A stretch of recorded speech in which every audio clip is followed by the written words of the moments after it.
அந்த மாதிரி ஆளே கிடையாது இவ. ஐயோ ஏமா இவதானாமா அது அதெல்லாம் இருக்காதுண்ணா. வேற எதனா மாடு பண்ணியிருக்கோம். இல்லை இவன் சொல்கிறேண்ணே தினேஷ், அதுதான் உங்களை கூப்பிட்டு நேரில் வர வச்சு பேசுவோம்ண்ணா. சரிடா. சரி ஏன்னா இப்போ காட்டு பக்கமாக மேய்ஞ்சி கேரட் என்ன அப்பல 10 ரூபா உருட்டி தவங்க சோரிடியே. ஓ கொம்ப ஆட்டுறாப்பா. செந்த பழம் எப்பயுமே அது ஆட்டுறது தான். செந்த பழம் தான். சரி வா சரி நான் தருவேன். இந்த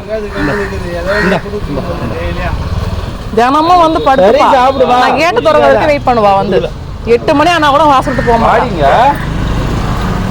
அவளுக்கு தெரிஞ்சு போச்சு வண்டியெல்லாம் எடுத்து நிப்பாட்டின ஒன்று. அப்போ பத்திரமா போயிட்டா. கட்டிவே போட மாட்டாங்களே, கட்டி போடுக்கிறாங்களேன்னு அவளுக்கு சந்தேகம் வந்துச்சு. ஹாய் ஃப்ரெண்ட்ஸ், இனிமேல் நம்ம கோமதாவை நம்ம பார்க்க முடியாது. ஏன்னா அவளோட உரிமையாளர் வந்து காலையில் வந்து அவளை ஒரு வண்டியில் ஏற்றுறதை பார்த்தோம். என்னாச்சின்னு சொல்லி கேட்டால் யாரையோ முட்டிட்டான்னு சொல்லிட்டு அந்த பாதிக்கப்பட்டவங்க வந்து கம்ப்ளைண்ட் பண்ணாங்களாம் அவங்கக்கிட்ட. அதனால் வேறு ஒருத்தங்கிட்ட அவங்க ஊர் சைடு விற்றுட்டாங்களாம். அதனால் மருவத்தூர் சைடு கொண்டுட்டு போகிறாங்க அவளை. பாவம் ஃப்ரெண்ட்ஸ், கஷ்டமாகுது பார்க்கவே. வாழைப்பழம் கொடுத்தா கூட சாப்பிடல. நம்மளை வண்டியில் எங்கே ஏற்றுறாங்கன்னு நினச்சிட்டு அவள் எது கொடுத்தாலும் சாப்பிடவே இல்லை. பார்க்கவே பாவமாக இருக்குது. இனிமேல் நம்மளை ரொம்ப மிஸ் பண்ணுவோம் அவளை. ஓகே ஃப்ரெண்ட்ஸ், பாய்.